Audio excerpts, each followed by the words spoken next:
అదే నువ్వైన మాట. ఆ మాటకి మరి పిల్లలు పెద్ద ఖాతా చేయరు. ఎలాగోళ్ళకి అలా గాయవరం చేస్తాను. హాయ్ వర్మా చెప్పు. పెద్ద పట్టించుకోరు మరే చేస్తాం. దేవుడి చేస్తాము.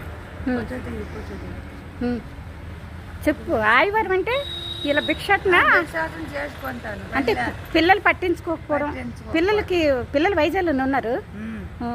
మీ ఆయన వాళ్ళు గుంటూరు వెళ్ళిపోయాను. గుంటూరు వెళ్ళిపోయారా? కదా ఆ పనులకి వెళ్ళిపోయా. ఈ ఆదివారం చేసుకుని కోట కార్డు ఉందా? కోట కార్డు ఉంది, మొత్తానే ఉంది. మొత్తాన్ని ఉంది కార్డు. మా తల్లి ముగ్గురు మొత్తాన్ని ఉందమ్మా. ఇంక పిల్లలు బాబు ఉన్నాడు, వాళ్ళే వైజాగ్ ఉన్నారు. గట్టి చెప్పు. పెళ్ళవని బాబు ఉన్నాడు, వైజాగ్ ఉన్నాడు బాబు. ఇక్కడ భిక్షాటన చేసుకుంటున్నావు నువ్వు. పిల్లలు ఎవరు